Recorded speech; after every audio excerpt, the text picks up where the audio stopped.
Louvado seja nosso Senhor Jesus Cristo e sua mãe, Maria Santíssima. Muito bom dia, amados irmãos e irmãs.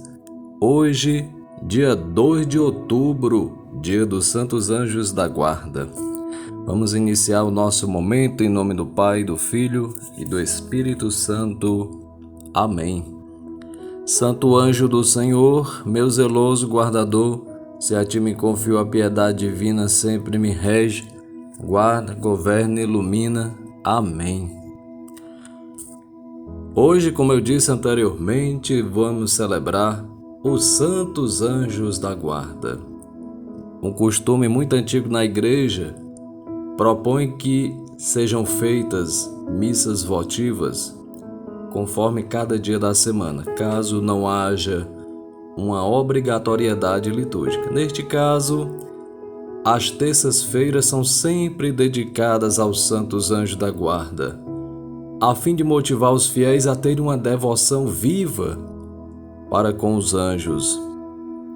Contudo, hoje celebramos a memória angélica. A liturgia do dia está ligada ao culto de toda a realidade angélica, a do dia 29 de setembro, mas desde o século XVI começou-se a celebrar uma liturgia distinta dedicada aos anjos da guarda, que foi universalizada pelo Papa Paulo VI em 1608, assim se espalhou pelo mundo inteiro. A palavra anjo significa enviado, mensageiro de Deus. Eles são criaturas pessoais e mortais, puramente espirituais, dotadas de inteligência e vontade que intercedem a Deus por nós.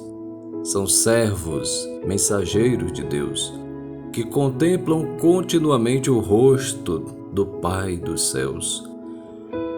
Eles são os poderosos executadores das ordens do Senhor, sempre atentos à sua palavra, como diz o Salmo 103. Por isso, com clareza, lemos o Salmo 91. Ele encarregará a seus anjos de guardar-te em todos os teus caminhos.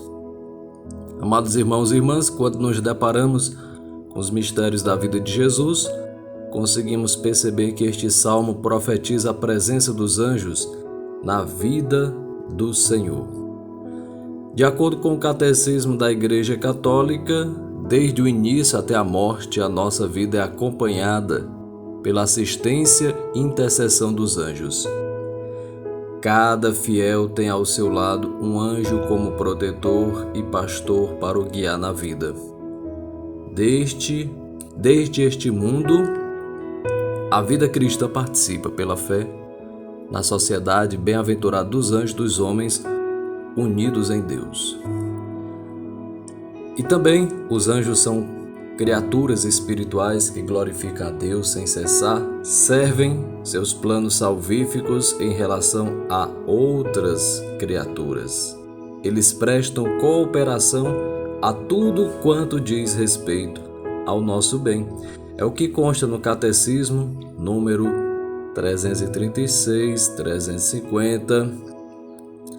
A existência dos anjos é dogma de fé, confirmado por vários concílios, pela Sagrada Escritura e pela tradição da Igreja, que os apresenta nos escritos dos santos padres e dos santos doutores. Então, é inegável, o cristão católico deve acreditar, rezar a oração do anjo, então, pedir a sua intercessão.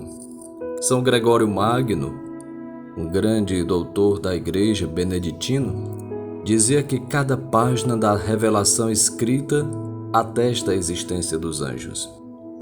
A presença e a ação dos anjos bons e maus estão a tal ponto inseridos na história da salvação, na Sagrada Escritura e na tradição da Igreja, que não podemos negar a sua existência e ação, sem destruir a revelação de Deus. Então, são mencionados várias vezes na Palavra de Deus, na Bíblia nós encontramos, nos documentos também da Igreja, no Magistério, que diz inclusive o seguinte: Deus, com sua virtude onipotente, no início dos tempos, simultânea e igualmente, criou uma e outra criatura, a espiritual e a corporal, isto é, a angélica e a material, e depois a humana, esta composta de espírito e de corpo.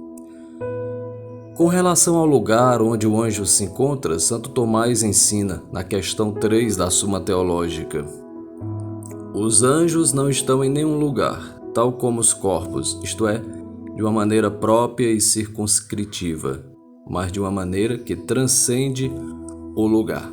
O que importa a nós é saber que eles existem, que estão no nosso meio, que estão ao nosso redor. E o importante para o desenvolvimento dessa amizade é o silêncio, a paz, a pureza, a simplicidade como atitude de vida. Precisamos aprender a obedecer o anjo da guarda e tudo fazer com a sua cooperação.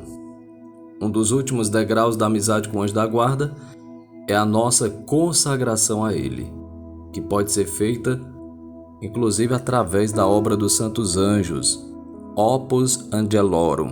Se você quer conhecer mais, visite a página deles, vá no YouTube, no canal deles, ou então na página do Instagram, Jovens OA. Acredito que é assim que está escrito. E lá você participando, se inscrevendo, indo a 2 retiros, você tem a possibilidade de fazer a sua consagração aos anjos da guarda. Tá bom? Então, vamos à palavra de Deus neste dia, o Evangelho narrado por São Mateus, capítulo 18, versículo 1 a 5 e o versículo 10. Quem se fizer pequeno como esta criança será o maior no reino dos céus. Versículo 4. Amados irmãos e irmãs, as crianças na vida de Jesus têm muito a nos ensinar. Numa época em que não tinham importância nenhuma e nem serviam para ser contadas como gente, Jesus as prioriza. Ele as coloca como modelo de vida que agrada a Deus. O presente versículo faz-nos retroceder a uma das audiências do Papa Francisco em que uma criança indisciplinadamente livre rouba aplausos e quebra o protocolo da reunião. O Papa pede que a deixem livre e que a mesma está no caminho correto, o da liberdade. E nos lança a pergunta: somos livres diante de Deus? Ao nos tornarmos pequenas como as crianças, desenvolvemos aquilo que é uma de nossas características como cristãos e cristãs: sermos humildes. O fato de sermos humildes não nos desqualifica nem nos diminui. Pelo contrário, permite-nos alcançar o céu. Somente alcançará o céu quem se tornar pequeno, livre como uma criança. Querer impedir uma criança de ser quem realmente ela é significa desejá-la prisioneira no mundo que não lhe pertence. A liberdade de uma criança, manifestada na sua liberdade, ensina-nos quão livre devemos ser. Nossa liberdade deverá se manifestar no amor, exercitado em gestos que permitam às pessoas ser aquilo para o qual nasceram, livres. Livres em Deus, unir o nosso coração ao de Jesus, por meio de Maria. Jesus, que submeteu a ela praticamente os 30 anos, amamentou, cuidou, nutriu o menino Deus. E assim com ela devemos ser também servos, imitadores de Deus, humildes, mas aí para isso precisamos trilhar o caminho. Grande no reino dos céus são pessoas humildes, simples, e para isso precisamos nos despojar de nosso orgulho, vaidades, moderar certas atitudes nossas. São Pacômio nos ensina que quanto mais humilhações nós recebermos ou até mesmo pedirmos e for concedido, nós seremos mais humildes. Que Deus nos dê a graça de ter um coração como de criança, puro, manso, que possamos trabalhar isso em nós, pedir a graça da humildade, submeter-nos à vontade de Deus para fazer sua vontade, escutar com o coração. Que Deus nos ilumine, nos guarde e proteja hoje e sempre, em nome do Pai, do Filho, do Espírito Santo. Amém. Fique com Deus e até amanhã, se Deus quiser. Salve Maria! Se você gostou deste vídeo, deixe seu like e não esqueça de se inscrever em nosso canal e ativar as notificações clicando no sininho para não perder nenhum de nossos vídeos. Comente e compartilhe com seus amigos e seus contatos.